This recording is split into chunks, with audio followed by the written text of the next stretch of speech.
বেকার ছেলে তার মাকে বলছে, শুধু ডাল দিয়ে ভাত খেতে ইচ্ছা করছে না, একটা ডিম ভেজে দাও না মা। মা তখন বলছে, ডিম ঘরে বসে জন্ম হয় নাকি? শুয়ে বসে 3 বেলা শুধু বাপের ঘাড়ে বসে খাচ্ছিস, আবার মজা না হলে গলা দিয়ে খাবার নামবে না। নবাব দাদা জন্ম হয়েছে ঘরে অকর্মা, এত বড় হয়েছে তাও কোনো কাজে খাটে না। বেকার ছেলের একটা ডিমের আবদারের বিপরীতে মা এতগুলো কথা শুনিয়ে দিল। রাগে গজগজ করতে করতে জায়গা ত্যাগ করলো। খাবার টেবিলে মায়ের এমন কথা শুনে গলা দিয়ে আর খাবার নামলো না। ভাতের প্লেটটা রেখে হাত ধুয়ে ফেললো। মা চাইলে ভালোভাবে বলতে পারতো ডিম নেই। আজ সে বেকার বলে মুখের উপর উঠতে বসতে খাবারের খোঁটাও শুনতে হচ্ছে। নিজেকে আজকাল একটা বোঝা মনে হচ্ছে। ভারী একটা দীর্ঘশ্বাস ছেড়ে রাতে না খেয়ে ঘুমিয়ে পড়লো ছেলেটা। রাত পেরিয়ে সকাল হলো, কেউ একটিবারের জন্য তাকে খেতে ডাকেনি। এক বুক চাপা কষ্ট নিয়ে না খেয়ে চলে গেল টিউশনি করতে। এটি দিয়ে হাত খরচ চালায় ছেলেটা। আজ চাকরিওয়ালা বড় ছেলে বাড়িতে এসেছে। যে ঘরে বেকার ছেলের জন্য একটা ডিম ছিল না, সেই ঘরে আজ বাহারি আয়োজন করেছে মা। দুপুরে বড় ছেলেকে যত্ন করে খেতে দিল মা। ওই সময় অভিও এসেছে বাড়িতে। মা তাকে একটিবার অব্দি খেতে রাখলো না। পেটের ক্ষুধা জানে এক প্লেট ভাতের জন্য কত কটু কথা সহ্য করে নিতে হয়। বেকার ছেলেটা সকল কষ্ট চাপা রেখে নির্লজ্জের মতো ভাইয়ের পাশে এসে খেতে বসলো।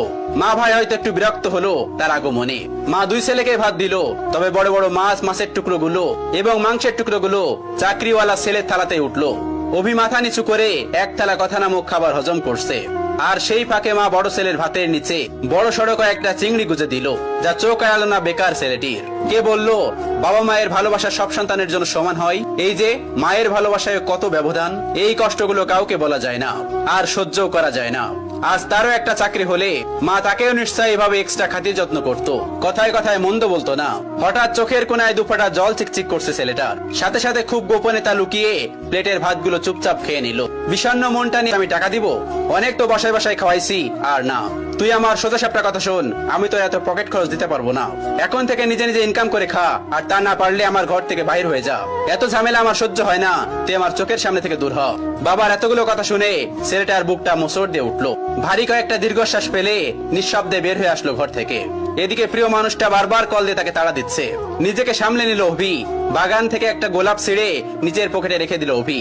অতঃপর পায়ে হেঁটেই গেল যথার্থ স্থানে। প্রিয়তমা আগে এসে বসে আছে। অভিকে দেখে উঠে দাঁড়ালো এবং বিরক্ত কণ্ঠে বলল, এত দেরি করলে যে? জানো আমি কতক্ষণ ধরে বসে আছি? অভি তখন বলল, সরি আমার অনুরাগী, রাগ করো না আমার উপর, আসতে একটু দেরি হয়েছে।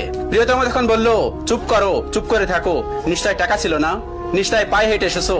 অভি তখন মাথা নিচু করে ফেললো। প্রিয়তমা তার হাতে একটা কার্ড ধরিয়ে দিয়ে বলল, সারপ্রাইজ। ছেলেটা তখন বলল, কি এটা, কিসের কার্ড? তখন তার প্রিয়তমা তাকে বলল, এটা আমার বিয়ের কার্ড, ফার্স্ট আমি তোমাকেই দিলাম, এসো, কিন্তু তুমি কিন্তু একদমই মিস করবে না। ছেলেটি তখন বলল, মানে কি বলছো তুমি, সত্যি বলছো? মেয়েটি তখন বলল, হ্যাঁ সত্যি বলছি। অভি কাঁপা কাঁপা হাতে কার্ডটি খুলে দেখেন